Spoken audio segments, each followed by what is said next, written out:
भाइ यो मसलाको हिजो डेलिभरी आएको होइन खोइ सामान ल्याउँदै छिटो छिटो यहाँ प्याक गरिहालौँ चिउरा पनि सकिएको रहेछ यो ठाउँमा खाली भइरहेछ जाउँ लिएर राखिहालौँ हुन्छ दिदी भाइ यो ग्यान्चोकको आटाको ठाउँमा अरू नुडल राखिदिउँ त यहाँ नुडल यो वाइ नुडल यहाँ छ सँगसँगै राखिदिनु पर्यो नुडल हस् दिदी ए भाइ यहाँको मसला खोइ यो कसरी फेसअप गरेको यो फेसअप गरेको भएन है मलाई मन परेन अलि राम्रोसँग फेसअप गर अलि यहाँ सामानहरू अलिक धेरै हाल्ने गर है हस्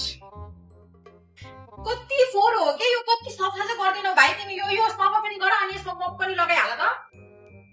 सुन्नु न दाइ कस्तो मान्छे हाल्नु भएको कि तपाईँले छ्या यो काम गर्यो भने ऊ गर्छ ऊ गर भने ऊ गर्छ दिक्कै लगाइसक्यो मलाई त दिमाग खराब भइसक्यो बिहानदेखि सम्झाउँदा केही सामान पनि मिलेको छैन यताको सामान उता छ उताको सामान उता छ म सक्दिनँ यस्तो मान्छेलाई ट्रेनिङ दिन